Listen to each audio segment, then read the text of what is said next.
আপনাদের বাড়ি কোথায়? আমাদের বাড়ি ঢাকা, বাংলাদেশ। বাংলাদেশ থেকে এসেছেন। বাংলাদেশ থেকে এসে কলকাতা দখল করতে এসেছেন? দখল করতে কেন আসবো? আপনাদের প্রাক্তন সেনাকর্তারা বলছেন 4 দিনের মধ্যে কলকাতা দখল হয়ে যাবে এবং তারাই করবেন। শুধুমাত্র কলকাতা না, উত্তর পূর্ব ভারতের একাংশও দখল করে নেবে বাংলাদেশ। আমি সেটা শুনিনি। এই যে বাংলাদেশে যে ঘটনা ঘটে চলেছে এবং আমরা দেখতে পাচ্ছি বাংলাদেশি সংবাদ মাধ্যমে প্রতিদিনই সংখ্যালঘুদের ওপর নিপীড়নের যে ছবি, সে ছবি সত্যি না মিথ্যা? অবশ্যই যাহার ওটা কিছুটা হলো তো বটে হয়েছে। কতদিন ধরে কলকাতা আমরা আসছি এক সপ্তাহ হয়েছে। এক সপ্তাহ হয়েছে। বাংলাদেশের পরিস্থিতি নিয়ে কি?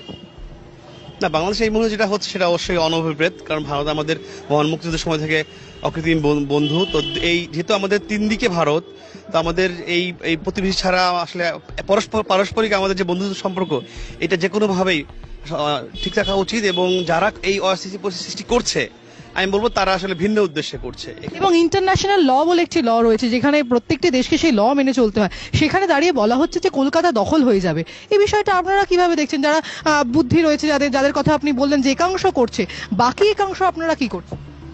না, অবশ্যই এটা তো প্রতিবাদ জানাচ্ছেন? ডেফিনেটলি প্রতিবাদ জানানো হচ্ছে। সবচেয়ে বড় কথা হচ্ছে যে এখানে আপনার যারা এটা করছে তারা তো নীতি নির্ধারণী পর্যায়ের কেউ না।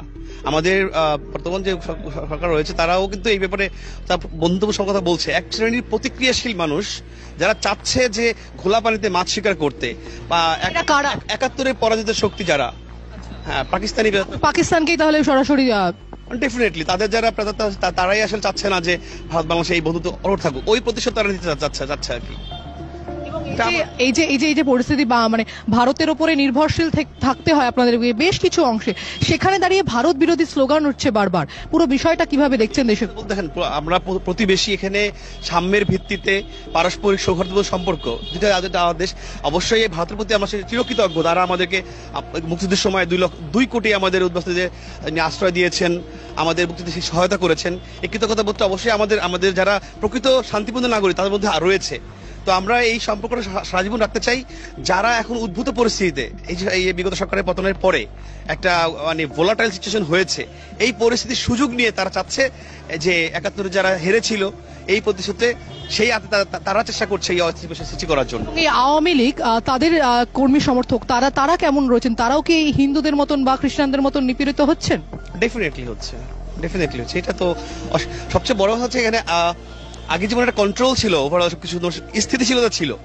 15 বছরে একদিনের জন্য ক্লাস পরীক্ষা বন্ধ। ছাত্র আন্দোলন সম্ভবত সেই জন্যই হয়েছিল যে পুরো বিষয়টা সিস্টেমেটিক হওয়ার জন্য। এই যে অগ্নিমূল্য, বাজারের যে অগ্নিমূল্য, দাম বৃদ্ধি, সবকিছুটা কন্ট্রোল করার জন্যই আপনাদের ছাত্র আন্দোলন হয়েছিল। এবং তার যে প্রতিফলন, সেটা কি কোনো জায়গায় কি নেগেটিভ জায়গায় দাঁড়িয়ে? না, অবশ্যই বাস্তবতা কিন্তু সেটা দেখা যাচ্ছে না। কারণ হচ্ছে আপনার জনজীবনের যে যানবাহনের নিরাপত্তা, মানুষ কি চায় সবচেয়ে যানবাহন নিরাপত্তা, সেইটা অনেক ক্ষেত্রেই মানে ম্যাক্সিমাম ব্যাহত হচ্ছে।